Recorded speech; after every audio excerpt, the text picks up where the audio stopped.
My parents are coming to stay with us for 3 days starting next Friday, I informed my husband. He reacted with widened eyes and exclaimed, "What? I don't want them to stay here. It'll be too tiring and crowded." I was taken aback by his sudden outburst. "What? Don't just say things like that out of the blue. Have you no common sense?" I retorted, feeling something snap inside me. He didn't relent.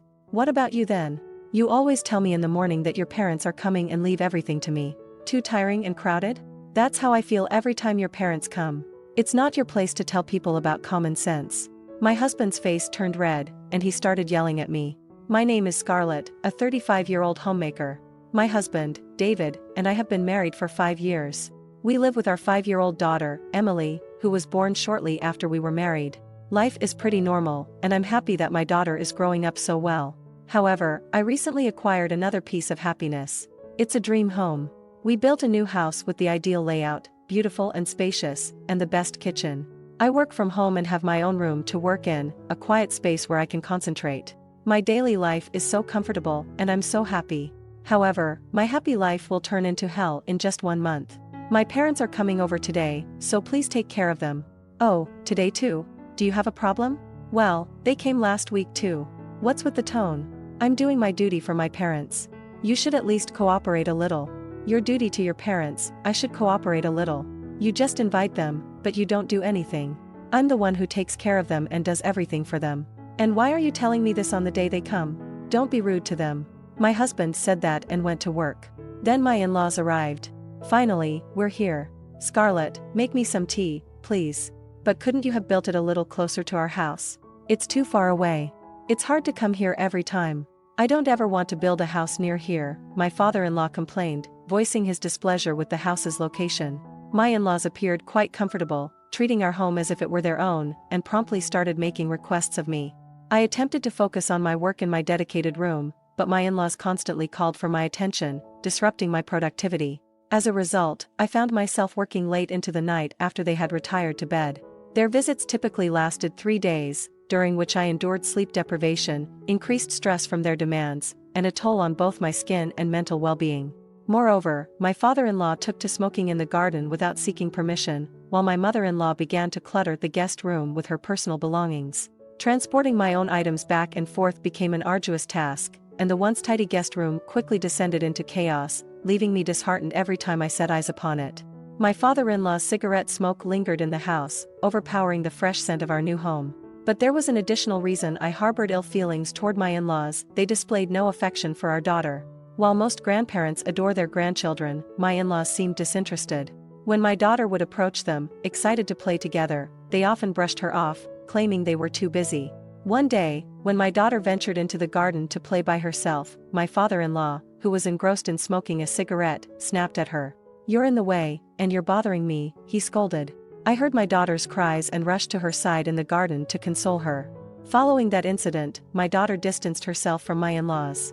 Whenever they visited, she would timidly inquire, "Can I stay in your room, Mommy?" and spend her time reading quietly in my space. Recognizing the potential negative impact on her upbringing, I approached my husband about it. "Hey, I want you to stop having your parents over every week," I began. Perplexed, he asked, "Oh, why?" I explained, "Emily is afraid of them. The other day, your father said she got in the way of him smoking. And he yelled at Emily while she was playing in the yard." "That's terrible," he responded, clearly disturbed. "Isn't it? You should say something to your father about that, too," I added. But I was actually referring to Emily. "What about her? Dad loves his cigarette time. It's not okay to interrupt that. She deserves to be yelled at," my husband retorted defensively. I couldn't believe what I was hearing. I shot back, "What are you talking about? You're the one who's supposed to teach Emily manners. This is what happens when you don't discipline her." My husband pointed an accusing finger at me and declared, "You think it's my fault? Who else could it be? Your housewife. You need to pull yourself together." I sighed deeply, attempting to contain my frustration. "Huh. I work too." "Work from home," I retorted. "You don't make that much money, so don't be so arrogant. A wife's job is to take care of the house. You do everything halfway, earning money, doing the housework, and raising the child. Don't you dare talk back to me. It's impossible." I was left dumbfounded by his harsh words. Before we built our house, my in-laws rarely visited, and I was engrossed in raising our child, so conflicts between my husband and me were limited. However, now that we had a new home, I felt like I was seeing my husband's true nature for the first time. I had no idea he could be such an unpleasant person. Unfortunately, my in-laws continued to impose their will upon me. I was particularly irked when my mother-in-law decided to host a tea party at our house with her neighbors. Out of the blue, she invited about 5 ladies over and expected me to make tea and provide refreshments for them. I hurriedly rushed to a department store to purchase food for the occasion, bearing the financial burden myself. I didn't want to do it, but the consequences of refusal were even worse, as my mother-in-law would surely complain to my husband. And facing his wrath was something I preferred to avoid. Then one day, my own mother called me unexpectedly. She informed me that she and my father were planning a vacation in Tokyo during my father's brief work leave. Their itinerary included visiting my brother and his wife first and then coming to our home. I was overjoyed at the prospect of finally showcasing our new house to my parents. My husband's parents frequently stay with us, so I decided to extend the same courtesy to my parents and informed my husband of the plan in advance. He had a habit of inviting his parents without consulting me, but I wanted to handle things differently. So, I mustered the courage to inform him beforehand. My parents are coming to stay with us for 3 days starting next Friday, I said. My husband's eyes widened, and he immediately responded, "What? I don't want them to stay here. It's going to be too tiring and too crowded. You can't just drop this on me out of the blue. Don't you have any common sense?" Something inside me snapped upon hearing his words. I couldn't hold back any longer.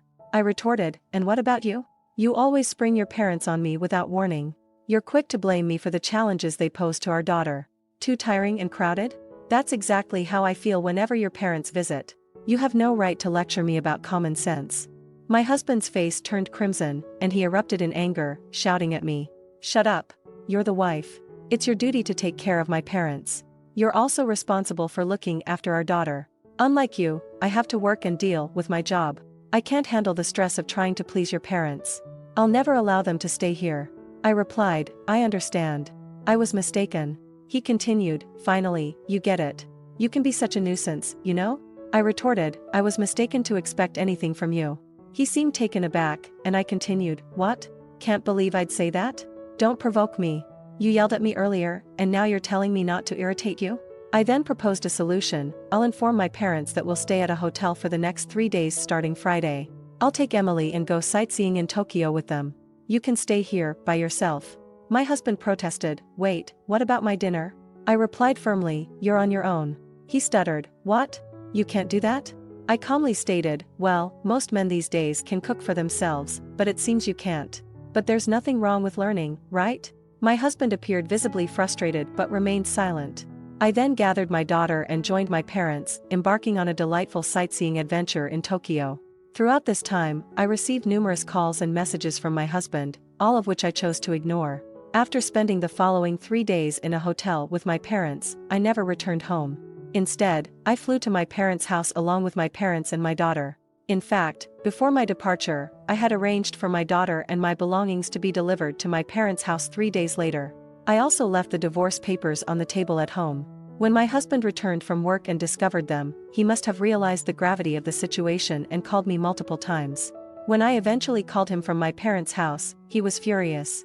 However, as he came to terms with the fact that I had already moved to my parents' house, he recognized the seriousness of my decision and was left speechless. From that point on, I communicated with him through my lawyer. I initiated divorce proceedings and sought alimony for the emotional distress caused by his harassment, as well as child support. I had discreetly recorded my husband's hurtful words, which became valuable evidence in securing the alimony. My attorney proved to be highly competent, and I managed to obtain a divorce without significant complications, along with a higher alimony amount than I had anticipated.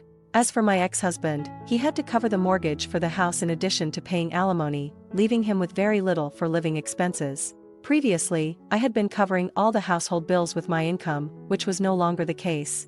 Now that I was living with my parents and benefiting from their support, I could concentrate even more on my career. I eventually achieved an income equivalent to my ex-husband's. Ironically, the divorce made my ex-husband's life more challenging, while I found myself financially better off. I blocked all contact with my ex-husband, so I have no knowledge of how he has fared since then.